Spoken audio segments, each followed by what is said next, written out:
Today I'm going to do a little video on my truck setup, camper, the awning, the shower, whole setup. I'll show you how it sets up, how it packs down, and how I use it, whether I'm duck hunting, camping, tailgating, a million different ways that I use this truck. Let's get into it.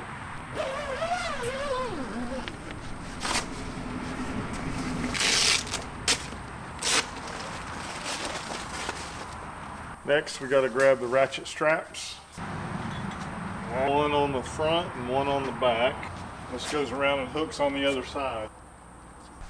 Here's where I hooked the awning in the front. I usually just try to make sure that the strap's going at a high enough angle where the metal buckle is not going to hit on the truck at all. The back side, hook it around to the rack on the other side. I ran it over the shower and hooked it on the rack there. And that's that. Now the awning's up. You got legs here that you can put out if you need to. This one's got a leg here. Lights. There's also a support pole on the back. This allows me to cover the entire side and the back of the truck. Keep me out of the sun or rain or whatever the weather conditions may be. All right, let's go around the other side. I'll show you the shower. So the shower setup's pretty simple. It's located right here. You unzip this protective case, undo the Velcro.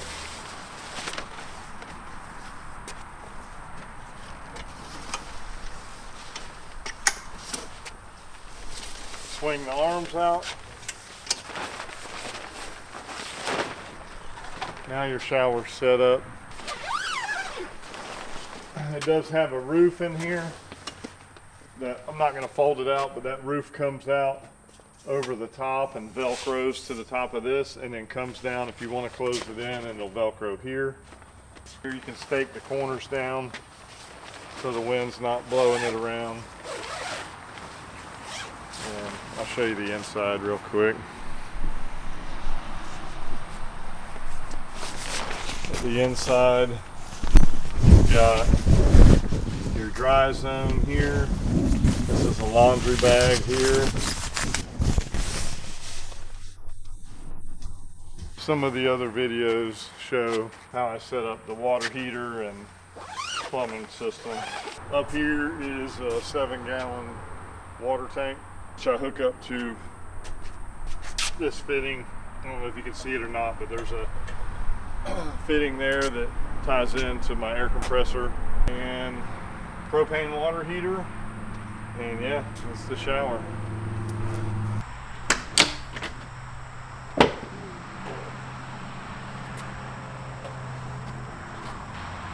So it might be kind of hard to see, and I'll get a little better shot in a minute, but this is my bed. It's a queen size bed. These are the storage sliders I keep all my stuff in. One of the problems with these canvas sliders that I have, the nylon webbing that's sewed to the side gets hung up on these little miniature tractor clips. So that's why a buddy of mine, Bud, is fabricating some trays, some boxes out of aluminum. We're going to powder coat them black, and I'm going to set these in them, integrate some handles into them, and then I can slide these in and out without them getting hung up on anything. And yeah, I'll show you a better picture of the inside here in a second. This is my coffee machine. This is my electric heater.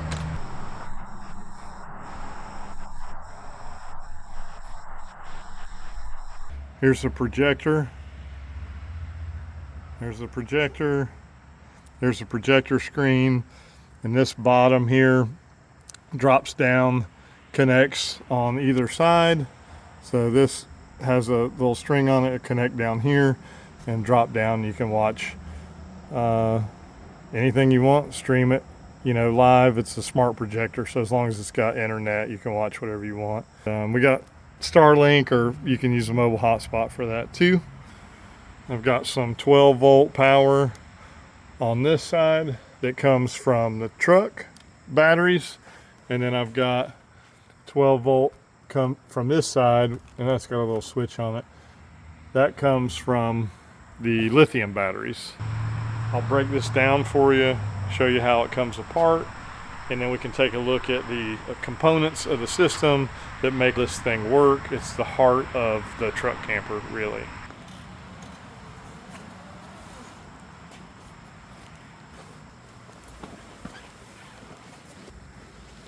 I'll go through all this later. So that's pretty much how the trays come out, and then we just got to break the bed down.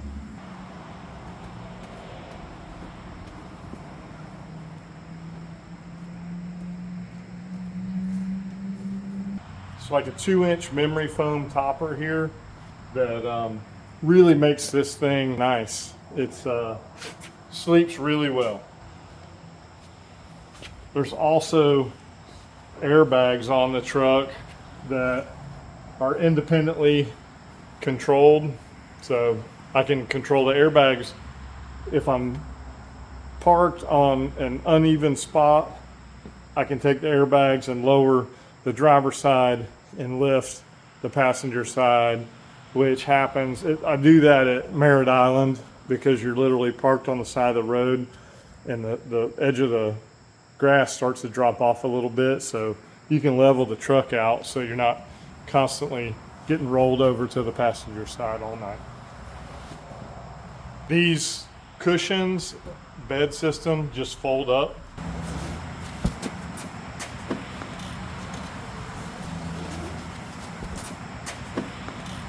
Now these come out this year. This is just a piece of UHMW that I ordered from McMaster-Carr, and the reason I put that in here is when I'm using this as a bed with the with this system still in here, and I'm hauling my foil boards or surfboards or anything like that, this keeps sand out of my storage containers. So I got this off of McMaster-Carr, put a piece of Velcro on it, and stuck it in there. It works pretty good. Next, we just got to take the frames out.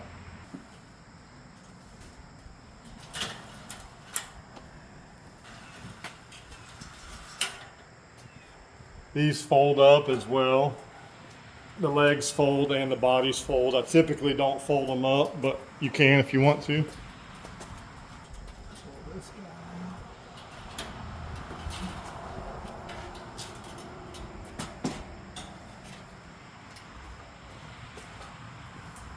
And there you go. Now you got your bed back. So this is what we're dealing with. I had these blankets shoved in here. We were staying in North Carolina, and Jennifer said that it was it was getting a little chilly coming through the sides of the bed, so I shoved those blankets down in there to give it a little bit of insulation. It's not a light strip, it's more of a, I can't remember the term, I'll have to look it up later, but it's a continuous glow. It's not like individual LED chips on tape. And there's a name for it. I remembered when I bought them a year ago, and I can't remember now, so I'll have to put that in the description or on the video somewhere. We got a fire extinguisher here, fire blanket. In my opinion, those are both necessities. You never really know, and it's better safe than sorry. So I recommend those. Over here, I've got the 120 volt outlet off of the inverter, and I've got 120 volt outlets here with a USB-C, actually two USB-Cs, a USB-A, and two USB-As. One's fast charger, one's a standard charger. These are your standard 12 volt outlet, and then I added some 110 volt outlets off of these 110 volt outlets, because these ended up kind of right by the pillows, and this was just more convenient, and also has USB on it as well. Here's the manual. So it's got all of the manuals for all of the equipment: Victron, inverter, Servo GX, all of my appliances in here are in this manual. Solar panels, all that information's in here in case I need it sometime when I'm out there. Let me bring you in here a little closer. Over here we've got some 12 volt lights. These are on dimmers, and they go multiple different colors: 3000 Kelvin, 4000 Kelvin, 5000 Kelvin rating on those. Next, smoke and carbon detector. Battery switch. This disconnects the batteries from the inverter. This is a Servo GX. This tells me everything about my system. It's at 99% charge right now. It's inverting power right now. So here's kind of the layout. This is the inverter. This is the AC loads, PV charger, DC power, battery power. So we're at 99% battery power right now, and we're using about 96 watts. These are switches. That's switch for the cabin lights, and then this is switch for a little blower fan that I have in this cabinet. I've never used it, but I put it in there in case I needed to cool that equipment down. Next, we have a DC load switch, which disconnects all the DC loads. And then the same thing over here, we got our light, and that's also on a dimmer, which you can't hardly see it right now, but that dims down if you want it to. And then I put storage here, and then I've also got storage up here. So I've got some storage here, and then storage here for remote control and a flashlight. My reading glasses I put up there when I put those up there whenever I go to bed, so I can reach up and get them first thing in the morning. In here, the center one, we've got two Lifetime 236 amp hour 12 volt batteries, and it gives me a total of 460 amp hours at 12 volts. Up here, which I'll show you in a minute, is 12 volt air conditioner. It's a nomadic cooling X2 unit. It's phenomenal. What I use for a heater is that small Sunbeam heater. It's 1500 watts. I usually run it on low. Plenty of battery capacity. I've run the heater all night long, and I think I've used probably maybe 30%, 35% maybe. Just depends on how long. I'm usually getting up pretty early when I'm duck hunting, but there's plenty if you wanted to sleep 8, 9, 10 hours, as long as you're not in my environment, right, it's usually 40 degrees or better. So if you're camping in really cold weather, you're going to want something different, one of the Wasabos or a diesel heater of some sort probably. But for what I do right now, it's perfect. Like, it works really good, and it's nice dry heat. Over here, Victron inverter charger, multi-plus 3000 watt, 120 volt. Over here, it's power distribution, fuse panel, breaker panel, all of those things. All right, I'm gonna try to film this as best I can. This here is the Lynx DC distributor, 1000 amp, I think, if I remember correctly. These here are the distribution blocks, which I'll show you those real quick. So that's the positive side, and that's the negative side of my DC distribution. Victron solar charge controller, Orion DC to DC battery charger. I think that's a 60 amp. I've got a breaker here for the solar input. This here's 120 volt loads wired off our 120 volt breaker, which is fed from this inverter over here. Up here, we've got a receptacle here that is the inverter AC in. So what that is that's the inverter AC input power, and that's wired back to the plug in the back of the truck where the inverter's at. I'll show you that. So what that does is that sends AC power to the inverter charger, which will charge the batteries from the truck while I'm driving down the road, along with the DC to DC charger. So I'll get about 125 amps, I think, a charging capacity as I'm driving. This truck's got dual alternators, and I'm getting, I think I got the DC to DC set at 50, and I get about 75 amps out of the truck inverter. So here's that receptacle right here. So this receptacle is the truck inverter receptacle, and I'm using that for AC power input on the inverter. This receptacle powered by the inverter, which provides 120 volt power through the batteries anytime as long as it's turned on. So that will allow me to run 120 volt loads whenever I want, whether the truck's running or not, off of the batteries. This is the air conditioner here. And turn that on, set to 62.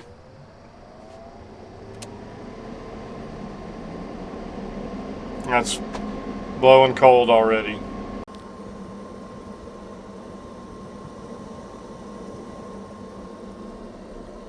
Truck's not running, it's running off the batteries and actually not running off the inverter, it's running directly off the batteries. That's a 12 volt Nomadic Cooling X2 air conditioning unit.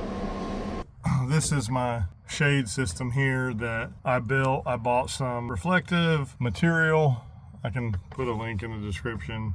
I also have like an aluminum bubble wrap material that's in between the screen and the window to kind of insulate. And then I use this as basically a shade. It looks good. It's black on the inside, it's silver on the opposite side. It's reflective. If I didn't have the bubble wrap there, it helps a little bit. Yeah, it does a pretty good job of keeping the windows insulated. And then here, this is just a blind system I built out of t-shirts. I ran a bungee on the top, and then I ran essentially like a paracord line on the bottom, wrapped the shirts around there, clothespin them just so people can't see in when I'm camping, especially if I'm camping in a parking lot somewhere. It's just kind of, you want to have a little bit of privacy. Most of the time I'm in the middle of nowhere and I'm the only one in the parking lot, but it's still nice to have. Also, as I'm getting out of the truck, I remembered this light here is a light that came with the topper, and I use that a lot when I'm getting in and out of the truck because the switch for the other lights is up here. So once I'm in here, I'll use those lights up there because they're a lot nicer. All right, I'm going to break this thing down for you and show you how I pack it up.